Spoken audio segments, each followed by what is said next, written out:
Hello and welcome to Daily Dose of Hebrew Weekend Edition. Last week, we looked at the translation and morphology of this verse, 1 Samuel 3:7. So today, let's dive into the accents. Let's read the Hebrew here together as we begin. Shemuel terem yada et Adonai, veterem yigale elaiv devar Adonai. So let me give you our devastatingly wooden translation like I mentioned last week. And if you want to go back and watch last week's video in order to follow the syntax, certainly feel free to do so. Now Samuel, before he knew the Lord, and before it was revealed to him, and then we get the subject here at the end, the word of the Lord. So now, if we move the subject to the front of the verbal element, then we get, and before the word of the Lord was revealed to him. All right, so now let's look at the accents. And first we need to find the major breaks in the verse at the sof pasuq and the saluk here. And then the second major break, which is the same weight, we may say, as the saluk, is the athnach here. Now this video conveniently has the two segments on different lines. I may have planned that ahead of time, I don't remember. And if we clear these accents off and just look at the athnach segment, then we're going to see how the verse breaks down to give us the notion of that nominal clause that we spoke about last week, where Samuel becomes the focus. So in the athnach segment now, we want to look for the near and far subordinate disjunctive accents of just the athnach segment. So the near subordinate is the tifcha here, and it's always one or two words away from the athnach, and here it's 2 words away.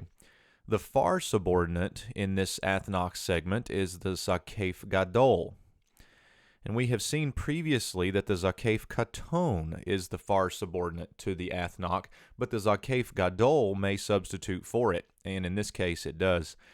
So in this verse we can place 2 breaks after these disjunctive accents. Now you'll notice that the line after the zakef gadol is large and solid, and the line after the tifcha is dotted. Now I've done this to show the weight, maybe we could say. I want to put weight in quotation marks, but the weight of the setting off of the initiator or the subject of the nominal clause, Samuel, Shemuel, from the rest of the announcement or the predicate that we have after the large, solid line. The tifcha certainly sets off terem from the rest of the predicate, but it's not as strong as the zakef marking off the initiator from the announcement. Terem here is the temporal adverb of the predicate, and so it rightly gets a disjunctive accent when preceding the verb of the predicate proper.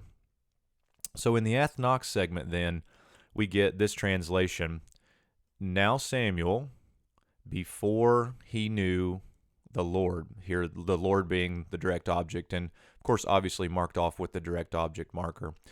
Now, as we mentioned last week, this nominal clause is describing Samuel's existence prior to the time when he knew the Lord, hence before he knew the Lord.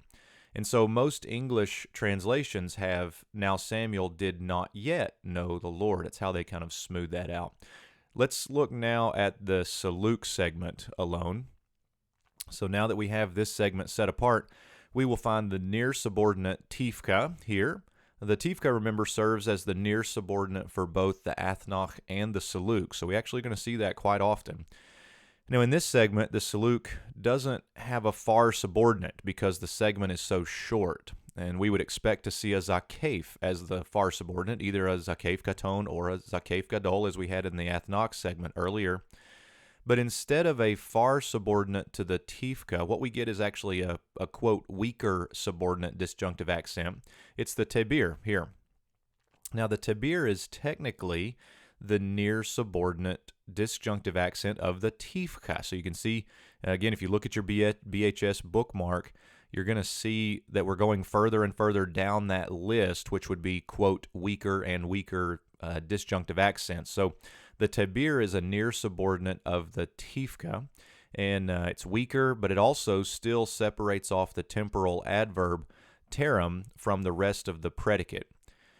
The tifka separates off the verbal element and prepositional phrase from the subject, devar Adonai, of the announcement. And we'll give that a line there too. So we now have all of our breaks in the verse. Let's bring the athnach segment back in and look at the whole verse one more time. So now that we get this, let's translate the whole thing together, and you'll notice that I left the line breaks at the disjunctive accents as we've seen them before in their respective segments. So let's read this together. Now Samuel, before he knew the Lord, and before, now we have to jump and pick up the subject, and before the word of the Lord was revealed to him. So that's going to do it for today. I hope that that is helpful, and I hope that you're beginning to see some patterns as you watch through these and pick up on some of the breaks and things that the accents are doing. Please let us know if you have any questions. Certainly, we're always glad to clarify things for you, so don't hesitate to let us know.